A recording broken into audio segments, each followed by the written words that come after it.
आज पाकिस्तान क्रिकेट की तारीख का बहुत अच्छा दिन है।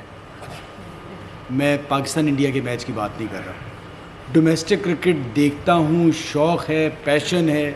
नासिर ख़ान एक प्लेयर, डेरा मुराद जमाली से उसका ताल्लुक़ है। दूसरा उसने शौक़ बनाया डेरा मुराद जमाली, वहाँ पर इवन कोई प्रॉपर ग्राउंड भी नहीं है और ये बच्चे आके फ़िटनेस टेस्ट कोयटा में दिया। जिस तरह से ये लोग पहुँचे हैं कराची मैच खेलने के लिए, वो भी बड़े मुश्किल सिलसिला था।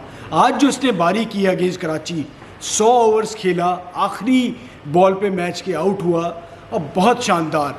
तो मैं सिर्फ पीसीबी से कहूँगा, आज तो बाकी सारे पाकिस्तान के साथ जो कुछ करेंगे, मैं कोई अच्छी चीज़ चाहूँगा कि ऐसे लड़कों को आप आगे लेके आएँ। डिपार्टमेंट की क्रिकेट शुरू होने वाली है। कायदे आज़म ट्रॉफ़ी, जिस लड़के में इतना टेम्परामेंट है कि वो 50 ओवर अकेले खेल गया और शानदार बैटिंग की है, और शायद वो अगर आउट नहीं होता तो कराची ये मैच ना जीत पाता। तो ये स्क्रीन पे नासिर की सारे जो एवरेजेस हैं, परफॉर्मेंसें चल रही होगी, प्लीज़ इस बच्चे को इसका ख्याल रखें। डेरा मुराद जमाली से नासिर ख़ान।